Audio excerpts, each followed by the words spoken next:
Au 7e jour de la guerre au Moyen-Orient, l'Iran continue de cibler les bases américaines dans le Golfe, alors que les États-Unis et Israël poursuivent leurs bombardements.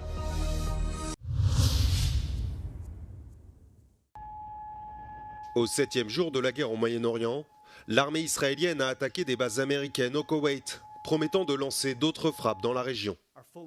En réponse, le secrétaire des États-Unis à la Défense, Pete Hegseth, a averti que les frappes aériennes contre Téhéran allaient considérablement s'intensifier. Ce vendredi, l'armée israélienne a annoncé avoir bombardé, lors d'un raid mené par une cinquantaine d'avions de combat, le bunker du guide suprême iranien Ali Khamenei, tué le 28 février. À Washington, le président Donald Trump a exclu toute négociation diplomatique, exigeant la reddition inconditionnelle de l'Iran. Alors que les conséquences du conflit commencent à se faire sentir sur les marchés énergétiques mondiaux, le gouvernement du Qatar a averti que le prix du pétrole pourrait atteindre $150 le baril. Alors que Téhéran continue de lancer des salves de drones sur les États du Golfe, le président iranien Massoud Pezeshkian affirme que plusieurs pays ont entamé des efforts de médiation urgents, sans préciser lesquels.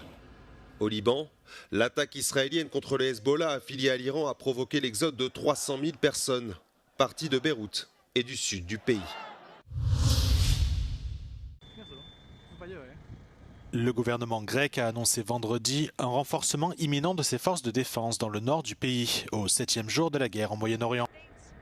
Selon le ministère grec de la Défense Nikos Dendias, cette mesure vise principalement à renforcer la protection de la Bulgarie voisine. La décision a été prise par le Conseil gouvernemental des Affaires étrangères et de la Défense, suite à une demande du gouvernement bulgare. Le plan prévoit le déploiement d'une batterie de missiles Patriot dans le nord de la Grèce, afin d'assurer la couverture anti-aérienne d'une grande partie du territoire bulgare. De plus, 2 officiers supérieurs de l'armée de l'air grecque seront affectés au centre des opérations des forces armées bulgares à Sofia, tandis que 2 avions de combat F-16 seront transférés vers une base aérienne dans le nord de la Grèce. Θέλω να καταστήσω σαφές ότι οι παραπάνω ενέργειες έγιναν μετά από αίτημα της Βουλγαρίας, χώρας μέλους του ΝΑΤΟ και της Ευρωπαϊκής Ένωσης και δεν επηρεάζουν κατ' ελάχιστον τη δυνατότητα αντιβαλιστικής προστασίας της ελληνικής επικράτειας. Nikos Dendias se rendra en visite officielle à Sofia la semaine prochaine. Le ministre ukrainien des Affaires étrangères, Andriy Sybiha, a accusé ce mercredi la Hongrie d'avoir kidnappé 7 employés d'une caisse d'épargne publique ukrainienne, ainsi qu'une importante somme d'argent liquide et d'or. Selon la banque visée, Oshad Bank, une camionnette allant de l'Autriche vers l'Ukraine, avec à son bord plusieurs employés et près de 65 millions d'euros, a été interceptée dans le centre de Budapest. De son côté, l'administration nationale des impôts et des douanes hongroise a indiqué qu'une enquête pénale a été ouverte pour blanchiment d'argent présumé. Cet incident marque une escalade dramatique dans des relations déjà tendues entre les 2 pays, au lendemain de nouvelles menaces d'un éventuel recours à la force entre le Premier ministre hongrois Viktor Orban et le président ukrainien Volodymyr Zelensky.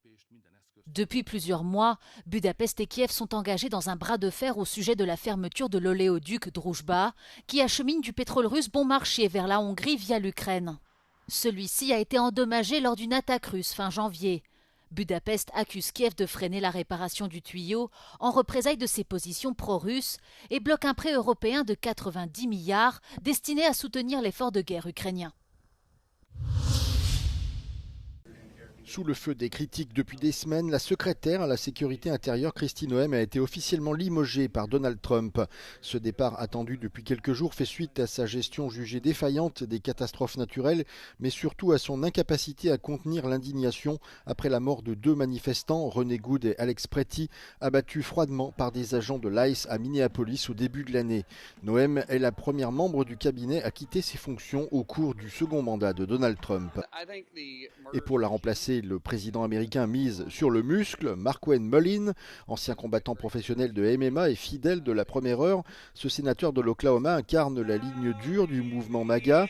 Considéré comme bien plus radical que Kristi Noem, Mullin a déjà promis une gestion de fer à la frontière, mais sa nomination devra d'abord être approuvée par le Sénat.